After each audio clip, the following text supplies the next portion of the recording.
మీతో ఎంతసేపు మాట్లాడినా కూడా అదేదో నెవర్ ఎండింగ్ ప్రాసెస్ లాగా ఒక ఎంటర్‌టైనింగ్ కన్వర్జేషన్ లాగా అనిపిస్తుంది. సో, ఎనీ హౌస్ బిగ్ బాస్‌కెళ్తున్నారు అంటే మీరు చూడని డబ్బు గాదు, మీకు లేని డబ్బు గాదు, మీకు లేని ఫేమ్ గాదు, కావాల్సింది ఫేమ్ గాదు. మీరు వెళ్తుంది ఏంటనేది క్లారిటీగా చెప్పారు గాబట్టి, ఖచ్చితంగా మీ ఆట తీరు కూడా అలాగే ఉంటదనుకుంటున్నాము. మాట తీరు కూడా బయట ఎలాగ ఉందో అక్కడ కూడా అలాగే ఉంటదని చెప్పేసి అనుకుంటున్నాము. సో, టాప్ 5లో మీరు ఉండాలని అనుకోకపోయినా, మీకేం ఎక్స్‌పెక్టేషన్స్ లేకపోయినా, నాకు ఈ మాట్లాడిన ఈ కన్వర్జేషన్ ద్వారా మీరు టాప్ 5లో ఉంటారేమో అనిపిస్తుంది. Thank you so much. వీలైతే విన్నర్ కూడా అవ్వచ్చు. బట్ వైల్డ్ కార్డ్స్ విన్నర్ అవ్వడం అనేది లేదు. అయినా ఎందుకు మీరు ఎందుకు వైల్డ్ కార్డ్స్ విన్నర్ అవ్వకూడదు? ఇప్పటి వరకు అవ్వలేదు మరి. అదే నేను అడుగుతున్నాను. ఎందుకు అవ్వకూడదు? నాగార్జున గారు అడగండి చెప్తారు. అడుగుతాను. ఇప్పుడు క్రికెట్ మ్యాచ్ ఉంది. మ్యాచ్‌లో ప్లేయర్స్ ఉంటారు. ముందు 5 ప్లేయర్స్ ఆడతారు. ఎవరు సరిగ్గా ఆడలేదు. మధ్యలో ధోని ఎళ్తాడు. 6 కొడతాడు. అప్పుడు విన్ అయ్యే ఛాన్సెస్ ఉంటాయి. సో వైల్డ్ కార్డ్స్‌ని విన్నర్ అవ్వకూడదనే ఇది మాత్రం తీయాలనే ఆలోచన నాకుంది. జనాలు కూడా వైల్డ్ కార్డ్స్‌ని ఆలోచన తీసి వైల్డ్ కార్డ్స్‌ని సపోర్ట్ చేయండి.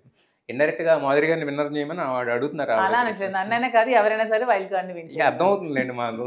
నాగార్జున గారిని అడిగి రిక్వెస్ట్. ఎందుకు వైల్డ్ కార్డ్ ఎందుకు విన్నర్ అవ్వకూడదు నాగార్జున గారిని అడిగి లోపలికి అదే ఎందుకు అవ్వకూడదు? అంటే ముందు నుంచి ఉన్న వాళ్ళకి వాళ్ళకి స్ట్రాటజీ ఉంటుంది, ప్లాన్ ఉంటుంది, హౌస్‌లో బాండింగ్ ఉంటుంది, అన్నీ ఉంటుంది. మధ్యలో వెళ్ళిన వాళ్ళే అనాథ పక్షుల్లా ఉంటారు. వీళ్ళే కదా గెలవాలి. అనాథ పక్షుల్లాగా కాదు, మీకు ఇంకోటి లాజిక్ మిస్ అవుతున్నారు. వాళ్ళు ఆల్రెడీ 4 వారాలు మీకన్నా ఎక్కువ ఉన్నారు కదా! అక్కడ తిట్లు తిన్నారు, లేకపోతే అక్కడ ఆకలికి ఎక్కువ ఉన్నారు, లేకపోతే అక్కడ ఉన్న సిచ్యువేషన్స్ అడాప్ట్ అయ్యారు. వెళ్ళినప్పుడు తర్వాత కొంతమంది టెనెంట్స్ అంటున్నారు, కొంతమంది ఓనర్స్ అంటున్నారు, రకరకాలుగా ఉన్నారు కదా! సో, మరి వాళ్ళు ఆబ్వియస్‌గా మీకన్నా కొంచెం ఎక్కువ కష్టపడినట్టే కదా! ఇప్పుడు కూడా మాకు వెళ్తే మమ్మల్ని టెనెంట్స్ చేస్తారేమో, వాళ్ళందరూ ఓనర్స్ అవుతారేమో. ఏదైనా అవ్వచ్చు అంటే అప్పుడు మేము కూడా కష్టాలు పడతాం కదా.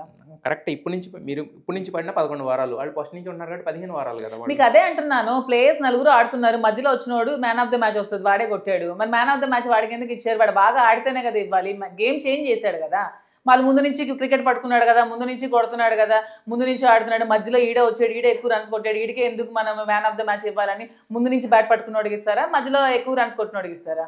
ఇది నాగార్జున గారిని అడగండి, ఆయన చెప్తారు. మీరు క్వశ్చన్ ఇలా అంటున్నారు నాగార్జున గారు. నన్ను అడిగారు ఒకళ్ళు, ఎందుకు వైల్డ్ కార్డ్ అవ్వకూడదని అంటున్నారు. సో నన్ను ఖచ్చితంగా ఎందుకు అవ్వకూడదండి అని అప్పుడు ఈ ఆర్గ్యుమెంట్ పెట్టండి. అవునమ్మా ఎవరు చెప్పారు అవ్వకూడదని, అవ్వచ్చు కదా అంటారు ఆయన.